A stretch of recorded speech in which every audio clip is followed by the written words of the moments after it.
Yeah, prior to MedEntry's guidance, the UCAT seemed like such a superior task, something that you just couldn't overcome. The beast of all tests.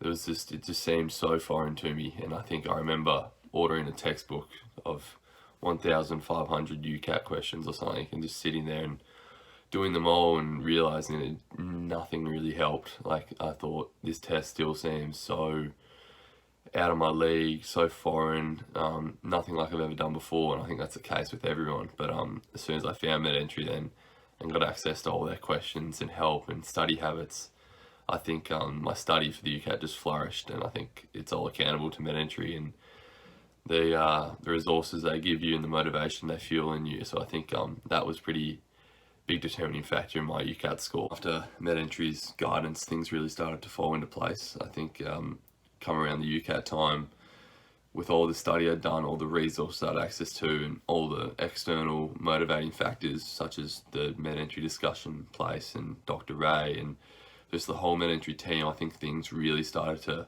domino together, and I think that was a really big factor for me in my UCAT, because once I sat down in the test room, it just felt like I was doing another practice exam, because I'd done so many and all the ones that I had access to with MedEntry, and I think that really fueled motivation, but also killed the nerves. And I think once again, yeah, it's quite a big factor in UCAT is keeping calm, cool, and collected, and yeah, just trying to breeze through the questions as quick as possible.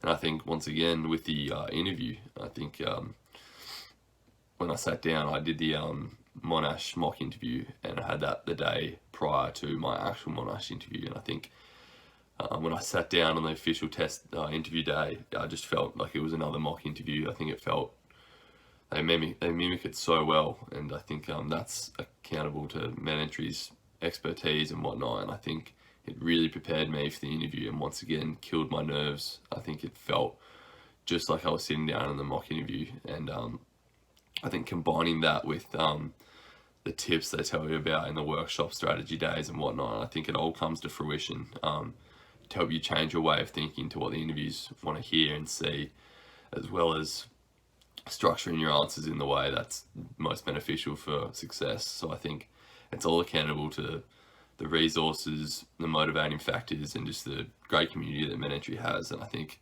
if you trust the process and whatnot, things will fall in your favor. So yeah.